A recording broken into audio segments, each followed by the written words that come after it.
Pessoal, botando essa imagem da ponte, de uma ponte, e acho que estou realizando, né? Percebendo uma dinâmica. A gente está entrando em 2020 com uma dinâmica totalmente diferente e percebendo aos poucos que muito mais ou tão relevante quanto o conteúdo que a gente conseguiu construir na escola está se consolidando uma forma, que é o que eu chamei aí de narrativa progressiva, para a gente poder desenvolver essa maneira de pensar sobre o digital.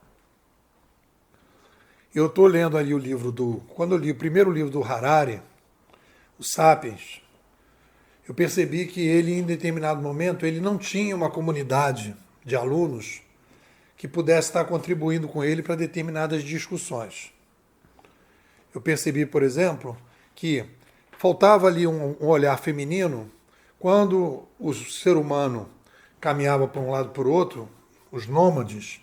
Eu fiquei imaginando que, certamente, quando a gente começasse a discutir esse assunto, se tivesse mulheres na sala, algumas iam dizer: peraí, como é que a pessoa fazia com aquela barriga enorme andando de um lado para o outro quando tivesse filho? Alguém agregaria essa história. E, de alguma forma, aquilo ali deve ter pesado de algum jeito. Né? Seria muito difícil, num determinado momento, você viver o nomadismo e a proliferação do crescimento populacional. As pessoas teriam dificuldade de andar com aquelas barrigas de um lado para o outro. E eu fui percebendo que, ao longo de toda essa jornada que eu tenho tido aqui em relação ao digital, o papel fundamental que os meus alunos tiveram. Antigamente eram os alunos que presenciais, era o pessoal da faixa, o pessoal do Senac, o pessoal da COP, né? O pessoal da Veiga, dei aula em vários lugares, em que eu ia e os alunos complementavam as coisas, questionavam as coisas, diziam: peraí, né, pô, não estou entendendo isso, etc. Tal. E eu era obrigado a arredondar os conceitos. Então, os conceitos, não basta você ter um conceito que se encaixa bem, mas você precisa ter uma narrativa para você trazer o cara que está vivendo o problema para entender o teu conceito. Então, é um desafio. Não existe só o desafio de entender. Existe o desafio de transmitir e, na transmissão da pessoa que vive o problema, da pessoa que tem um outro olhar, que vive, de repente, você está trabalhando no cenário da macro-história, o cara vive na hiper-micro-história. Então, como é que você faz a ponte para trazer esse cara para cá? É um desafio.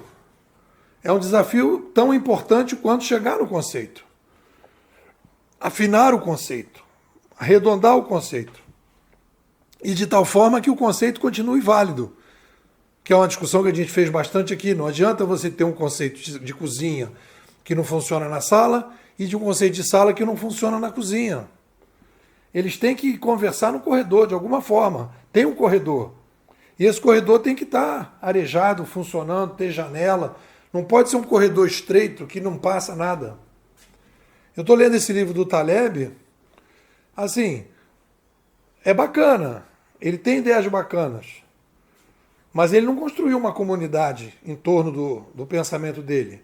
Você vê claramente que é um cara isolado, é um cara que pouco conversa, porque ele entra num assunto, daqui a pouco ele entra no outro, daqui a pouco ele entra no outro, e ele parte do princípio que você está entendendo a lógica dele. Não está. Então, assim, ele cria uma dificuldade, ele tem uma dificuldade pessoal e cria uma dificuldade para que as pessoas possam entender, né, as coisas que estão na cabeça dele. É tudo um brainstorming. Então ele tem um brainstorm, ele tem um conceito, mas ele não desce. Ele não tem alguém para dizer, como a gente tem aqui, né? Como a gente está tendo agora, a Patrícia questionando, o Igor questionando agora, essa semana. Patrícia questionando, o Igor questionando. E, pô, não entendi, explica. O que é fator atuante? Explica. O que é... Aí você, peraí, deixa eu dar uma arrumada. Peraí, deixa eu ver. E aí você fica naquela, conversando. E você vai, nesse processo, você vai trabalhando. Ah, não, né? Pô, todo mundo tem que ser igual a você, todo mundo tem que fazer a escola. Não, não é isso. Mas eu só estou mostrando que o que acontece? Você vai criando, uma série de conceitos e aquilo vai ficando com mais dificuldade de ser passado. Eu acho que, por exemplo, eu faço uma crítica grande, né? Eu fiz uma aposta na segunda temporada e a segunda temporada mostrou assim que a primeira temporada foi interessante, a segunda temporada eu já gostei menos e estou gostando bastante da terceira. Porque no momento que eu construo no módulo 1 os 4 fatores, em 1 minuto eu explico como é que a escola pensa o digital. Porque eu tenho os 4 fatores. Organiza, facilita a transmissão. O cara entende rápido, né? Isso é fundamental nessa disputa que a gente está tendo. Aí vai para o módulo 2, aí a gente constrói o edifício. Para cada andar tem uma sala, são 5 andares. A gente pode melhorar isso na 4ª temporada. Em cada sala o cara entra, ele sai com o conceito debaixo do braço. E aí ele vai vendo que tem que fazer determinadas revisões, aí vai ter, inclusive aqui pessoas fizeram, né? Dedutivo e indutivo, o elevador que sobe, o elevador que desce. O dedutivo é o elevador que vem do 5º andar para baixo e o indutivo é o que vem de baixo para cima.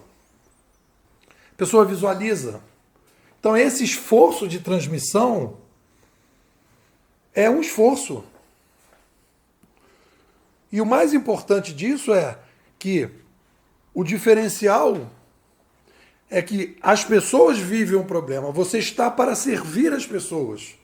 E no momento em que os teus conceitos têm que servir as pessoas te dão de volta não só a remuneração para você poder sobreviver, mas também um feedback para dizer como é que você pode melhorar a sua capacidade de transmitir o que você está falando.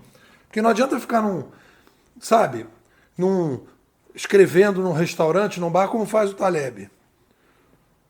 De repente ele conseguiu uma grana bacana, ele não precisa viver desse modelo que a gente vive aqui, da escola, e aí então isso prejudica o lado dele. Ele me escreve um livro de 600 e tantas páginas, que você lê 20 páginas, você vê, pô, isso aqui que ele está desenvolvendo é legal, aí ele não conclui. Ah, isso aqui que ele está desenvolvendo é legal, aí ele não conclui. Ah, isso aqui desenvolvendo está legal. Então ele vai lançando as coisas, não conversa com ninguém, publica o livro e acabou. Se vira. É mais ou menos o perfil do Spinoza. São pessoas que viveram isoladas. O Spinoza também, a história do Spinoza é interessante. Ele era da comunidade judaica, começou a criticar coisas da comunidade judaica, expulsaram ele. Aí ele foi polir vidro, depois teve um problema, inclusive, de pulmão, morreu por causa disso, e escreveu a obra toda dele isolado. Então são aqueles pensadores isolados, que eu acho que o Harari também, no Sapiens, fez isso, né? Aí no momento que ele começa a questionar, ele vai fazer uma crítica daqui do século XXI para lá atrás dizer que as pessoas tinham que continuar nômade. Ele vai se sentir na arrogância de questionar a decisão de sair do nomadismo. E eu fiquei pensando, esse cara não tem filho e não deu outra. Ele não tinha filho. Eu ainda pensei, cara, esse cara provavelmente, pelo que eu vejo, ele não tem uma mulher para dialogar. E não tinha.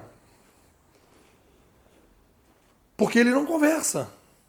Ele está naquele modelo de produção de ar-condicionado. São pessoas super inteligentes. Eu vejo, por exemplo, Walter Longo, um cara super inteligente. Mas o que acontece? Além de ele não estar na macro-história, além de não estar no indutivo-dedutivo, não ter ido para o dedutivo, são autores que produzem no seu ar-condicionado. Escrevem no ar-condicionado e vão. E o que eu acho que é interessante que a gente está construindo aqui é que não é uma produção de ar-condicionado. Eu não estou sozinho aqui. Vocês estão aqui. Esse grupo que a gente está batendo agora, chegando a 60 pessoas, a gente não tem noção eu quero chamar a atenção de vocês disso, da importância do que a gente está criando aqui. Nós talvez sejamos um único grupo no Brasil que está discutindo o digital do ponto de vista da macro-história, do ponto de vista dedutivo, trazendo os especialistas do Canadá para ajudar a gente a discutir esse assunto, né? Com os maiores especialistas, né? do fenômeno social recorrente, que são os canadenses, incorporando outros autores, ok, beleza, conteúdo bacana, etc. Tal. E além disso, nós estamos usando as ferramentas novas para um debate de uma narrativa progressiva que ela vai se caminhando ao longo do tempo. A gente está criando uma nova forma de produzir conhecimento para a sobrevivência. Não é só a forma, não é só o conteúdo que está sendo interessante, é a forma. Eu já não estou escrevendo livro, eu estou fazendo temporadas de vídeo.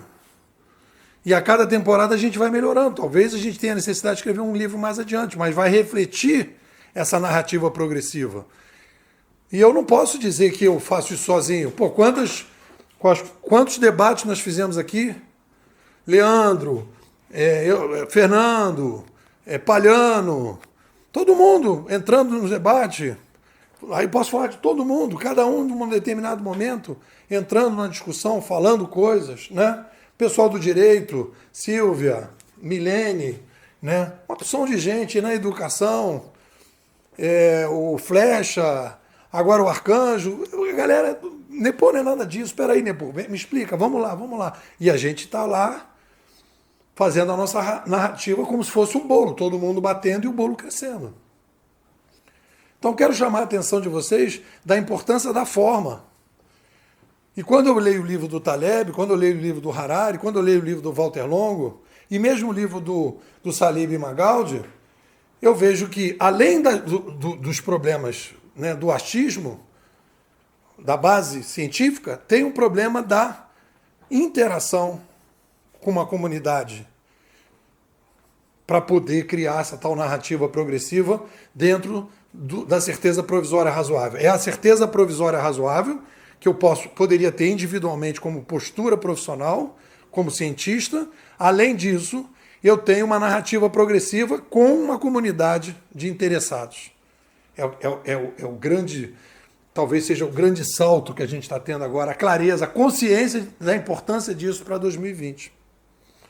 Bom, estou deixando embaixo aí a nossa mensagem de Feliz 2020. Quero agradecer muito a esse grupo, a todo mundo que está aqui, né? Não só por viabilizar a possibilidade de eu continuar fazendo o que eu estou fazendo, com toda a paixão que eu tenho, com todo o sentido de missão que eu me coloquei, né?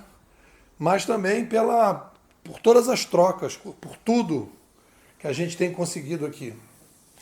É isso aí, galera. Um feliz ano novo. Minha mensagem completa está embaixo. Um beijo, um abraço a todos.